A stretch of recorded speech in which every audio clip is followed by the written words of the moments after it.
always a challenge for me. All right, time starts Yes, now. of course. Hi, host Eric here, and I'm about to get up from the chair. Thank you for being here. Trenton, what's up? What's up? I was What's just going thinking on? about the ego. Isn't it? Wouldn't that just be classified as like decisions you make based on your subjective experience? Well, it'd be like, I think the only way we were able to define it during the conversation was like having a deeper awareness of your own processes. Is that right, Ubi? You're, Not a big you're fan. saying you're defining ego by having a deeper awareness of your own processes? That's how we were defining it now. You're saying, so I'm just trying to clarify, so ego equals having a deeper awareness of your own process? Or your own processes? Well, I'm just trying to understand what you meant by ego. Okay, when you were born, a body was born, right?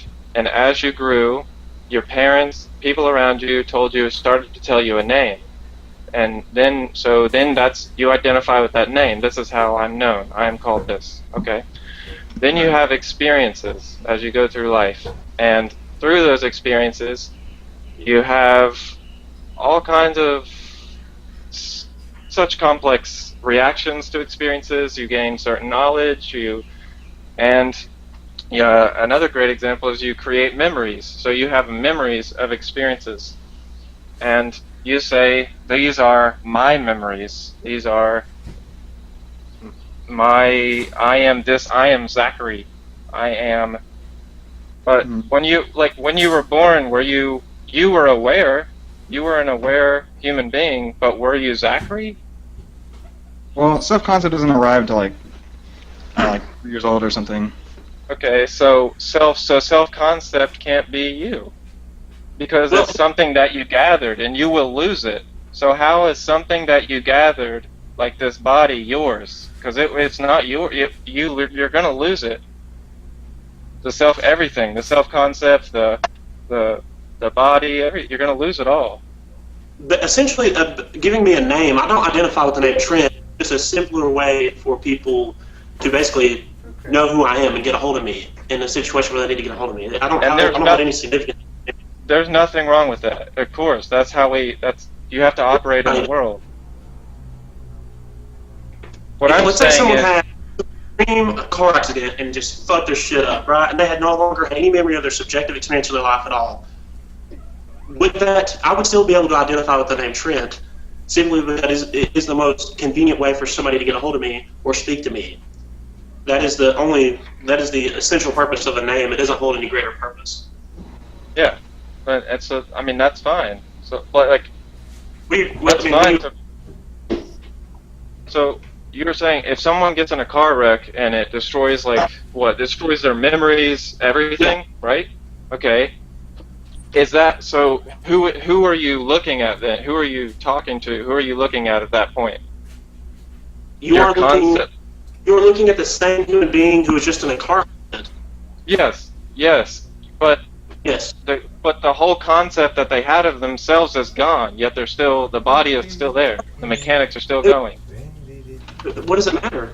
They're still just a bag of bones and meat. They're still the name that's associated with the label Trent. They're still, yeah. But what you're saying is the name doesn't actually mean anything. You agree with that, right? Yeah. It's just a label. So there's no reality in the name and all the things that you attach to that name, we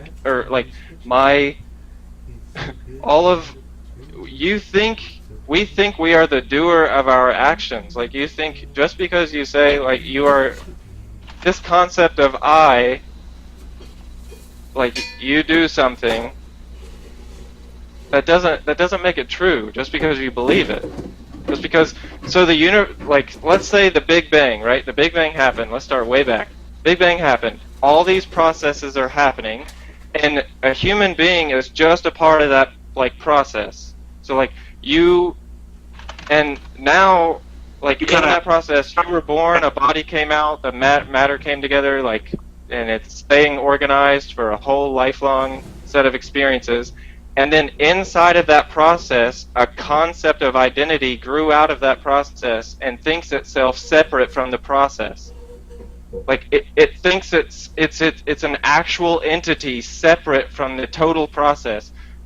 But that, what I'm trying to say is that identity, that separate entity, isn't real. Like the whole process, there's just the process. That's it. You can say something exists, then if you can say something exists, then it exists essentially. I mean, the only reason everything is constructed of the same material within the universe. There's nothing that separates me from it. But the way we differentiate things within the universe is by the actions and the things we get and the variables independent of those things.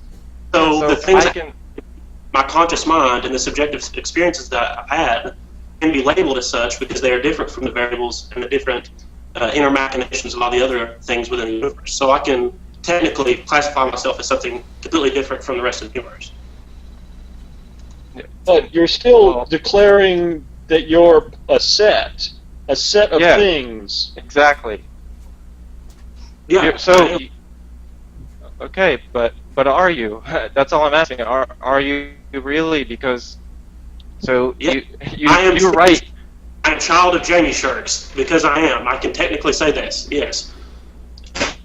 What's the? Okay, but so what I'm trying to say is so your mom and your dad, there was bodies born, there's processes, we all have identities, but what I'm trying to tell you, at your inherent nature, the actual reality of your existence, your mom, your dad, and you are at your true self. There is no difference. There is no separation. You are not. There is not a whatever your mom's name and Dylan's name is, whatever. That is a temporary manifestation of experiences that is believing itself to be an entity separate from the process of reality. The reason why we are different is I mean, if you want to be really technical, the physical characteristics of which that I have that are different from my mother's and father's that you can label as something because it's set of different variables and such. But my subjective experience and the memories I have, regardless, are still different than anybody else's within history. Yeah, you're correct. But who created them? So you are right. Your memories and experiences are different than anyone else's, of course, because this body is a singular organism that has gone through certain experiences that other people haven't, and because of your mental, but what I'm saying is that, so a memory is just a certain perspective on an event, so a singular perspective on an event. Your body's perspective, whatever, you were there, and then based on your emotions and thoughts and all that and beliefs, you created a perspective. You created your experience. So, sorry, go ahead.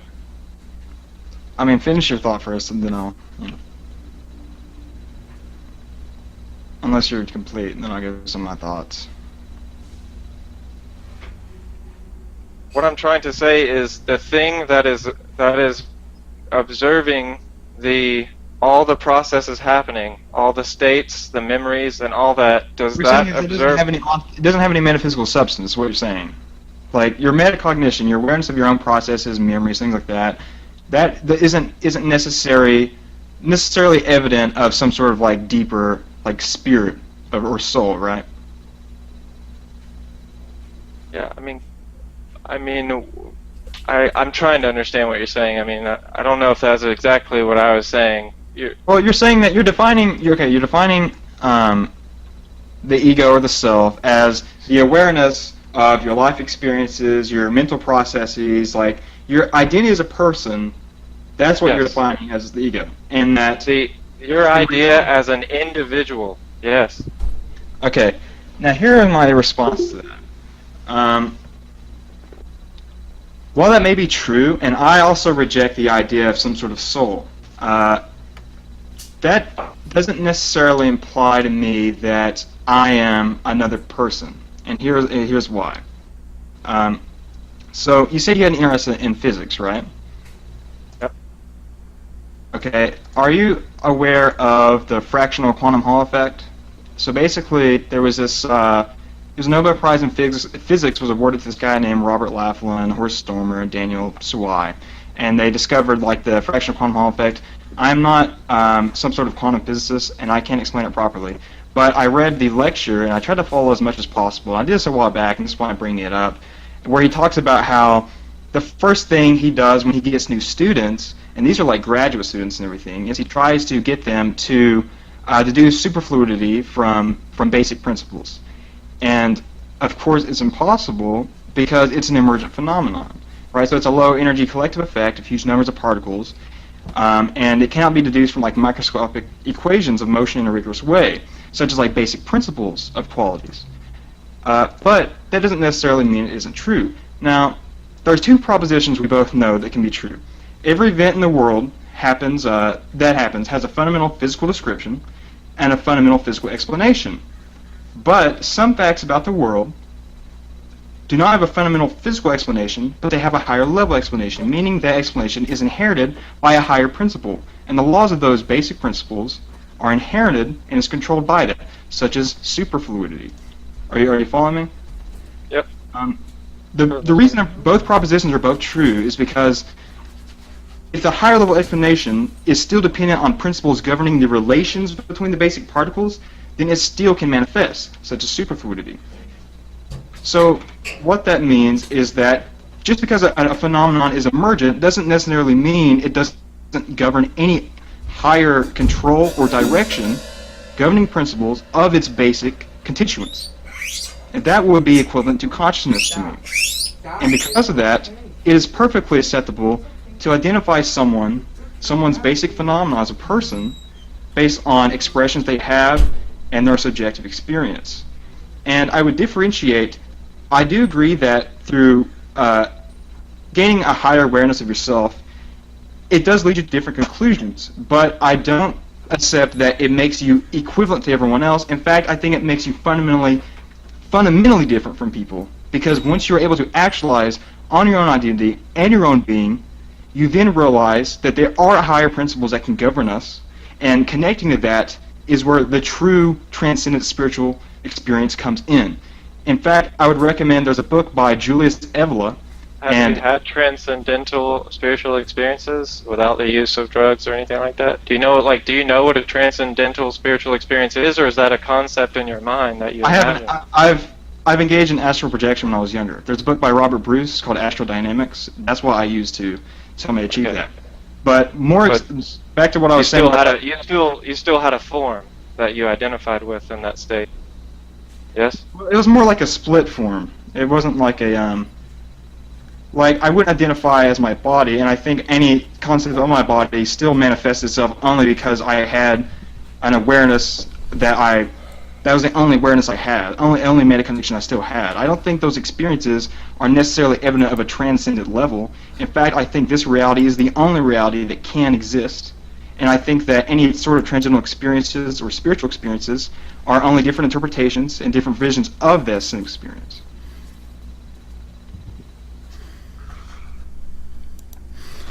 Let me know when you want me to stop the video. You got a ways to go, or like how long about, or do you want me to stop it now, or what?